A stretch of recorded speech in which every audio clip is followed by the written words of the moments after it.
En la tranquila madrugada del 26 de abril de 1986, el mundo estaba a punto de cambiar para siempre. En el corazón de Ucrania, en la entonces Unión Soviética, un experimento fallido en la central nuclear de Chernóbil desencadenó la peor catástrofe nuclear en la historia de la humanidad. Pero, ¿sabías que miles de personas se sacrificaron, a menudo sin saberlo, y que sus acciones heroicas salvaron a la humanidad de una tragedia aún mayor? Imagina por un momento que eres uno de los bomberos enviados a apagar el incendio resultante de una explosión en el reactor número 4. Todo lo que tienes para protegerte de la radiación mortal es tu uniforme y una placa de plomo. Alrededor tuyo, el aire está cargado con partículas radiactivas, y el suelo bajo tus pies, un mosaico de escombros y cenizas, esconde peligros invisibles que tendrán efectos devastadores para la salud. Y en medio del caos, Anatoly Sitnikov, jefe adjunto de operaciones de Chernóbil, sube al techo del reactor para contemplar el abismo de la destrucción. Lo que ve es inimaginable, y aunque advierte de la magnitud de la catástrofe, sus palabras caen en oídos sordos. Un mes después, tras sufrir tormentos indescriptibles causados por la radiación, Sitnikov muere, convirtiéndose en uno de los muchos héroes olvidados de esta historia. En este documental de misterios macabros te llevaremos a través del tiempo, desde aquel fatídico día hasta la actualidad, explorando la ciudad maldita de Chernóbil, las vidas que cambió para siempre, las mutaciones que surgieron de la radiación y cómo, contra todo pronóstico, la naturaleza y la humanidad han comenzado a reclamar el lugar que una vez fue escenario de desolación. Acompáñanos en este viaje a través de la zona de exclusión, un lugar donde el silencio habla más fuerte que las palabras y donde cada piedra, cada árbol, guarda la memoria de aquellos que se enfrentaron a lo inimaginable. Y, mientras tanto, en el oscuro paisaje de esta tragedia, algunos animales comienzan a mostrar signos de mutaciones, adaptándose de maneras que desafían nuestra comprensión de la biología. Empezamos con Chenobyle, la ciudad maldita. Imagina una ciudad donde el tiempo parece haberse detenido, donde los relojes marcan eternamente la misma hora, una hora que cambió el curso de la historia. Esta es la historia de Chernóbil, una tragedia que resonó en el corazón de Ucrania y cuyas ondas de choque se sintieron en todo el mundo. En la madrugada del 26 de abril de 1986, la humanidad se enfrentó a uno de sus mayores temores, el desastre nuclear. Chernóbil no era solo el nombre de una planta de energía nuclear. Era el hogar de miles de personas, familias enteras que vivían y trabajaban en la sombra de los gigantescos reactores. Pripyat, la ciudad más cercana a la planta, era un modelo de progreso soviético, llena de esperanza y promesas para el futuro. Pero en una fracción de segundo, todo cambió. La explosión del reactor número 4 en la central nuclear de Chernóbil desató un infierno radiactivo, liberando nubes de material radiactivo que se esparcieron por el continente, infiltrándose en el suelo, el agua y el aire. Pero, ¿cómo ocurrió este desastre? ¿Qué errores se cometieron y qué sacrificios siguieron en los días, semanas y años posteriores? En este documental, exploraremos no solo el evento catastrófico que sacudió al mundo, sino también las historias de coraje, desesperación y sacrificio. Historias de hombres y mujeres que enfrentaron lo inconcebible, que lucharon contra un enemigo invisible con poco más que su valor y su voluntad de sobrevivir. Nos adentraremos en las zonas de exclusión, donde la naturaleza ha reclamado lo que una vez fue un símbolo del poder humano sobre el átomo. Descubriremos cómo, contra toda lógica, la vida ha encontrado una manera de adaptarse y prosperar en un paisaje marcado por la radiación. Y finalmente, reflexionaremos sobre las lecciones aprendidas de Chernóbil. En un mundo que continúa dependiendo de la energía nuclear, ¿cómo podemos asegurarnos de que la historia de Chernóbil nunca se repita?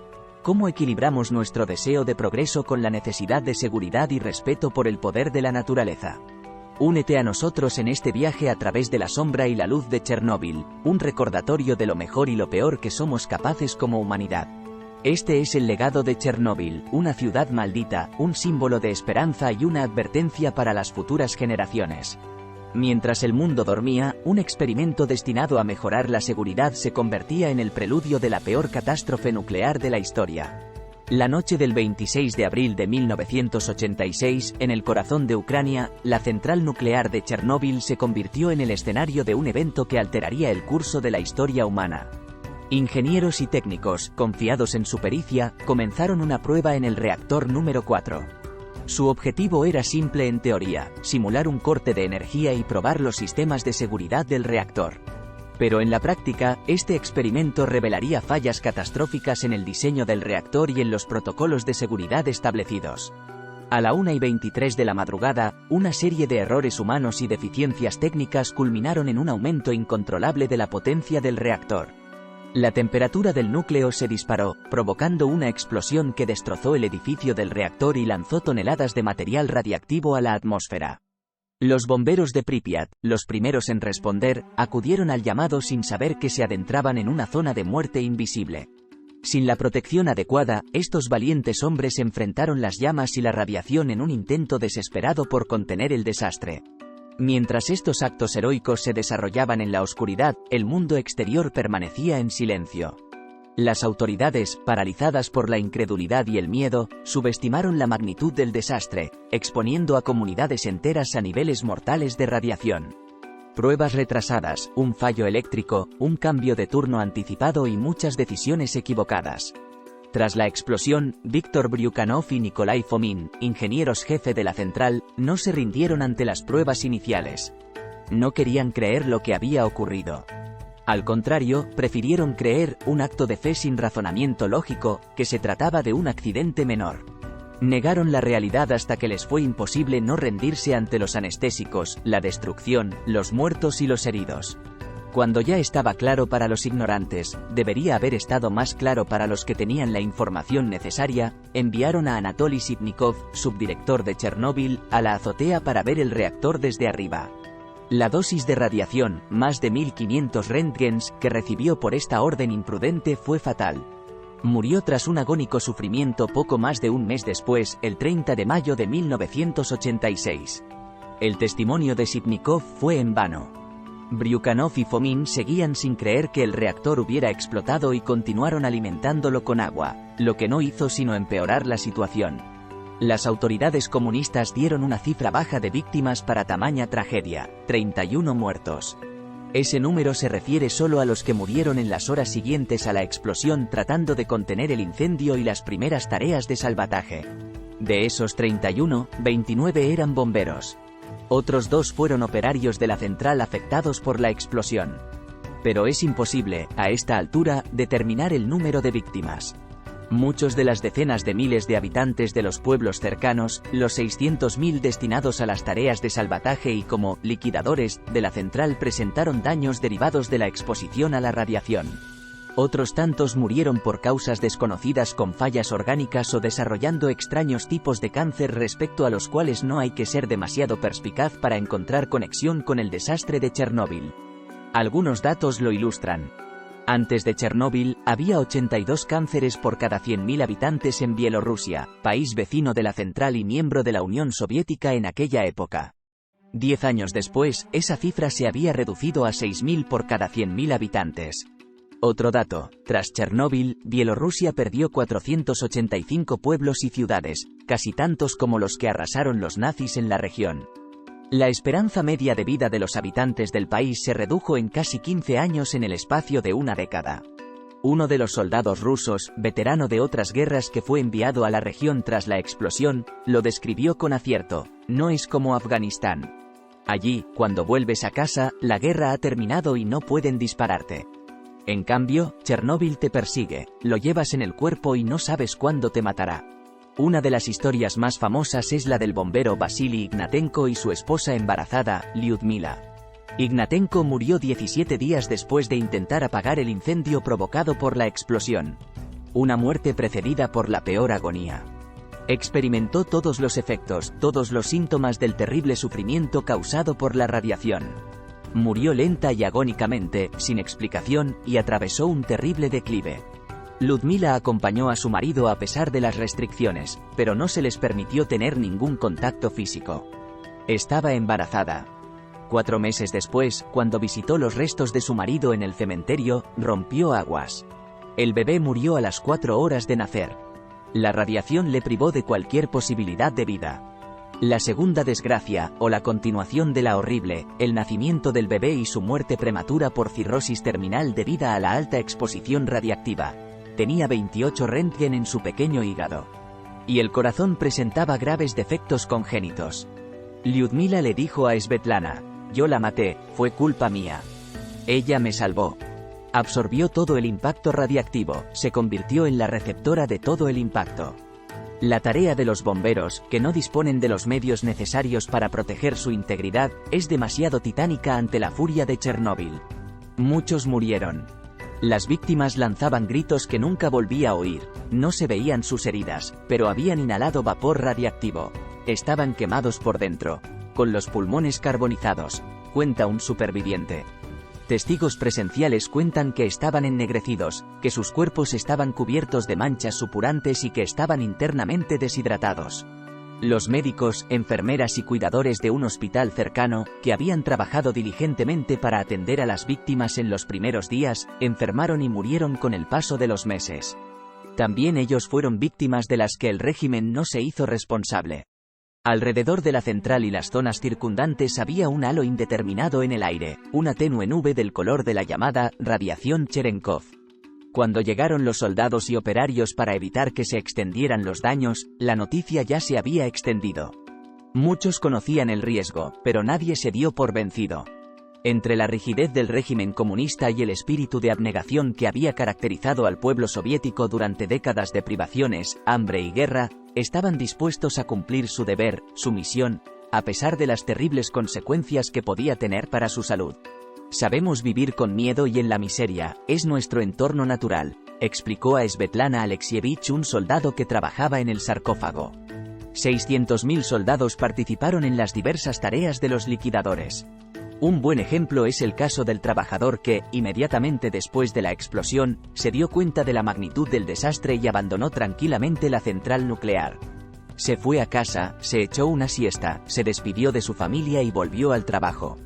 Tenía un deber y lo habría cumplido aunque hubiera sabido que no volvería con vida.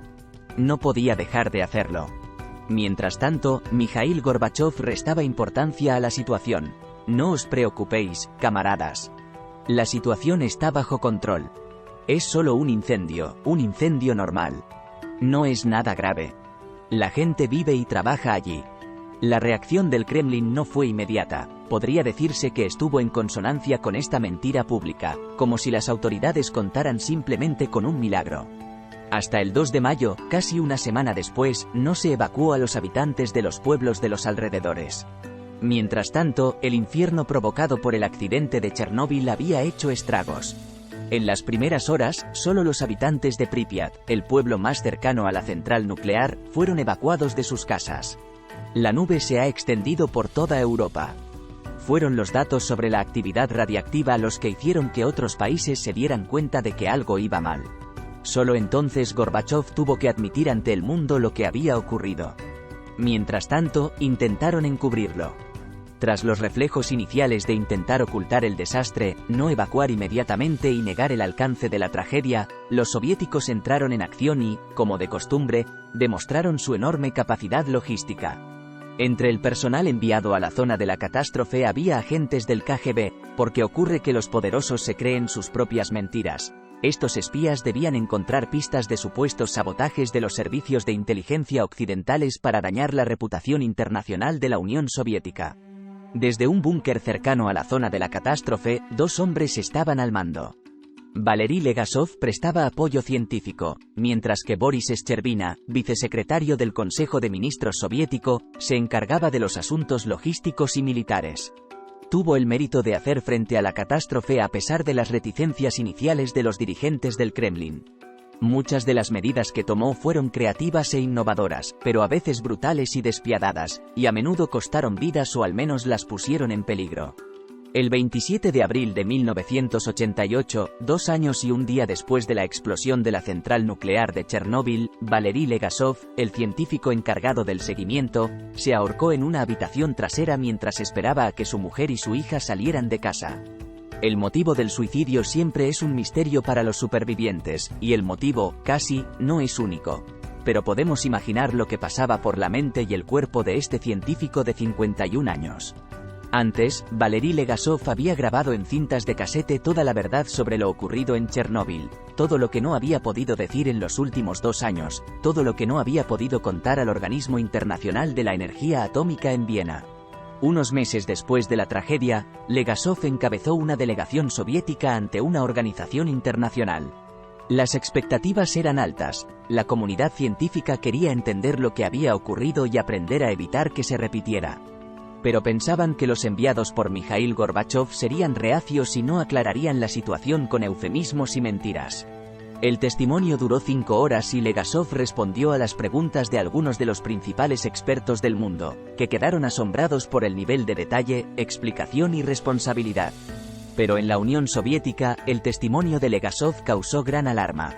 Estaba admitiendo mucho más de lo que el Kremlin estaba dispuesto a admitir. No contó todo lo que sabía, pero dejó claro que una red de corrupción, negligencia y mentiras había causado el accidente. Por sus acciones en los meses posteriores a la explosión de la central, iba a recibir uno de los más altos honores del Estado soviético, el título de Héroe del Trabajo Socialista, pero se le denegó a su regreso de Viena. Las autoridades también le destituyeron y le expulsaron del Instituto de Energía Korchakov. La comunidad científica le dio la espalda. Su vocación por desvelar la verdad le condenó al ostracismo. El intento de asesinato del 27 de abril del 88 no fue el primero. Meses antes había intentado suicidarse con una sobredosis de triptizol. Sufría depresiones y los efectos de la radiación ya hacían mella en su organismo. Por otra parte, el recuerdo de su experiencia, el peso de las decisiones que tuvo que tomar tras la explosión, roían sus cimientos mentales. Antes de desaparecer, quiso contar toda la verdad, dar testimonio para que los hechos reales no quedaran sepultados bajo las mentiras y el deseo del régimen de encubrirlos. Intentó hacerlo en vida. Pero sus artículos fueron rechazados por todas las publicaciones soviéticas. Uno de esos textos contenía este párrafo: después de haber visitado la central nuclear de Chernóbil, llegué a la conclusión de que el accidente fue la apoteosis inevitable del sistema económico que se había desarrollado en la URSS durante décadas. La negligencia de la administración científica y los diseñadores estaba por todos lados, sin la atención a las condiciones de los instrumentos o del equipo. Cuando uno considera la cadena de eventos hacia el accidente de Chernóbil, por qué una persona se comportó de una manera y por qué otra persona se comportó de otra, es imposible encontrar un solo culpable, un solo iniciador de los eventos. Era un círculo cerrado. En un juicio posterior fueron condenados 5 de los responsables de la planta. Para los soviéticos todo se redujo al error humano. Algunos de ellos cumplieron la pena, otros murieron en la cárcel debido a las secuelas. El régimen comunista cayó 3 años después. Svetlana Alexievich sostiene que en Chernóbil se ha destruido el curso de la vida, se ha roto el hilo del tiempo. Podría considerarse a Chernóbil como una metáfora, como un símbolo y hasta como un síntoma del régimen soviético, de los gobiernos autoritarios, de la soberbia del hombre. Pero Chernóbil fue y es mucho más que eso. Es una realidad.